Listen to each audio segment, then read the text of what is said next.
You literally can't make this stuff up, man. You know, we've talked about a couple of Dodge dealers that were foreclosed on, that had their inventory repurposed to different places.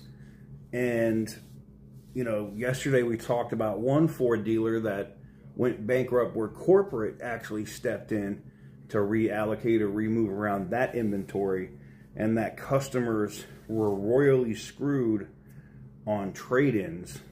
And it seems it's happened again.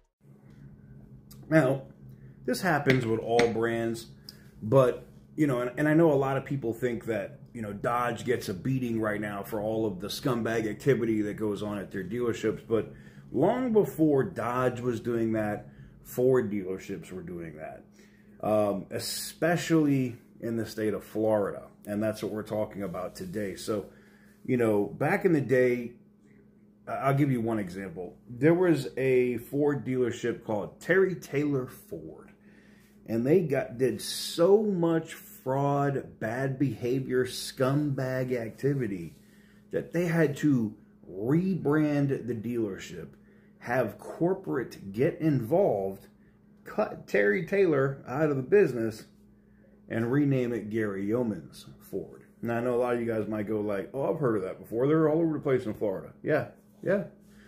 Well, according to my sources, there's another company called Mullinax, and they were looking at acquiring another dealer, and now we know why that dealership wanted to sell. And it simply is because they were going bankrupt. They were sitting on inventory, were drowning under their floor plan, and went bankrupt.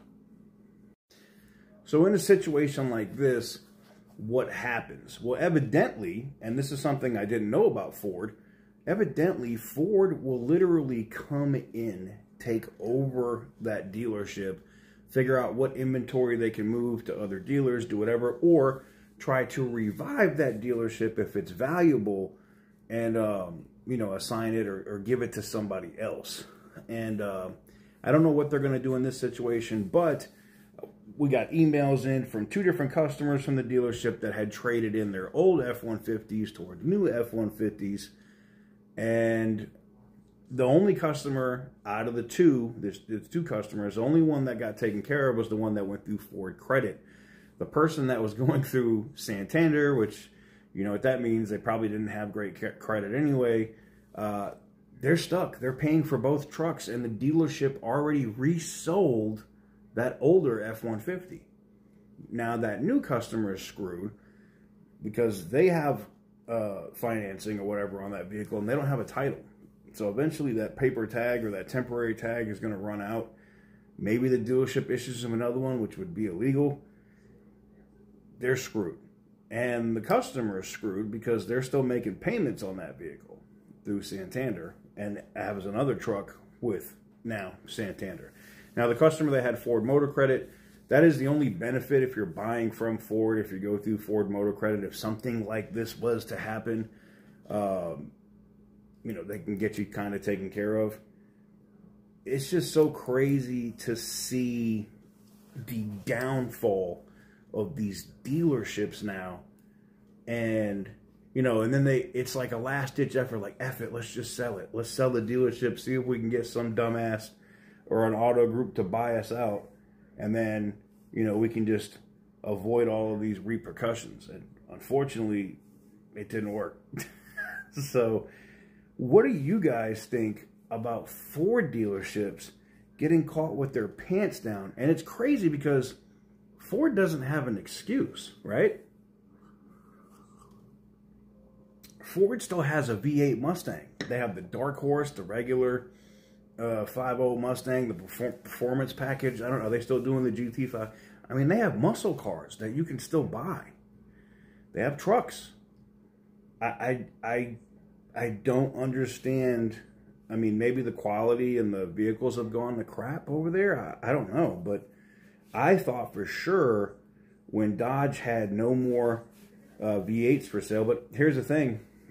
They do. Dodge has a glut of RTs, Scat Packs, and Hellcats just sitting on dealerships all over the country. So maybe things can turn around for these Mickey Mouse Ford dealerships once all that inventory is gone. But I think people are picking Camaros and Dodge products still over Ford stuff, and maybe that's coming to bite them in the ass. Maybe they've got so much inventory, so many Mustangs, thinking that there would be increased demand where Dodge was out of the picture in the V8 scene, but it's not looking good for some of these Ford dealers.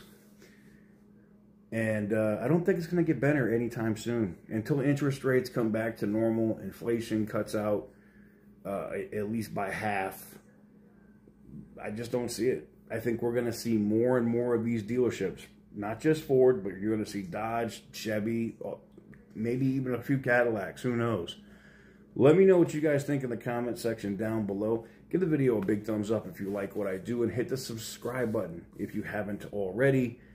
If you're in your town and you notice that your Ford dealership is butt naked, they took all the cars, it's boarded up, let me know. I want to know about it because I want to start tracking this stuff in the different areas of the country to see what's going on.